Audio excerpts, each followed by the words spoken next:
Assalamualaikum warahmatullahi wabarakatuh. Perkenalkan, nama saya Arasid. Saya di sini akan menjelaskan mengenai beberapa materi mengenai hukum pidana. Poin yang pertama yaitu asas nullum delictum dalam hukum pidana. Tidak ada perbuatan yang dapat dipidana dan tidak ada pidana yang dapat dijatuhkan tanpa adanya peraturan pidana yang telah mengaturnya terlebih dahulu.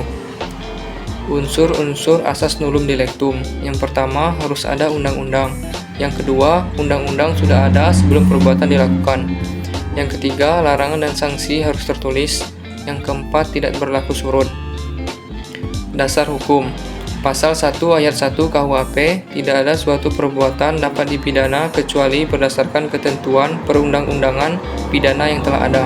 Contoh kasus, seseorang dihukum karena menggunakan teknologi tertentu yang belum diatur sebagai kejahatan cyber pada saat itu. Putusan tersebut melanggar asas nullum delictum. Poin yang kedua yaitu pemberlakuan hukum pidana. Asas-asas pemberlakuan hukum pidana. Yang pertama, asas teritorial. Hukum pidana berlaku bagi setiap perbuatan pidana yang dilakukan di wilayah negara tanpa melihat kewarganegaraan pelaku. Contohnya, warga negara asing mencuri di Indonesia, tetap berlaku hukum pidana Indonesia. Asas nasional aktif. Hukum pidana berlaku bagi warga negara sendiri yang melakukan kejahatan di luar negeri.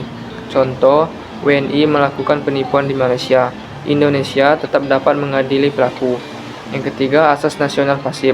Hukum pidana berlaku jika korban adalah warga negara sendiri, walaupun kejahatan terjadi di luar negeri. Contoh, WNI menjadi korban pembunuhan di luar negeri. Negara dapat menuntut pelaku demi melindungi warganya. Yang terakhir, asas universal. Berlaku untuk kejahatan yang mengancam kepentingan internasional. Jenis kejahatan, genosida, kejahatan perang, terorisme internasional, atau pembajakan. Contoh, pelaku kejahatan perang ditangkap di negara lain, negara manapun berhak mengadili. Poin yang ketiga, hubungan kasual atau kasualitas dalam hukum pidana. Hubungan kasual adalah hubungan sebab akibat antara perbuatan pelaku dengan akibat yang ditimbulkan. Tanpa hubungan kasual, tidak ada pertanggungjawaban pidana. Pentingnya hubungan kasual. Hubungan kasual digunakan untuk menentukan apakah pelaku dapat dipidana, menentukan jenis tindak pidana, menentukan berat ringannya hukuman.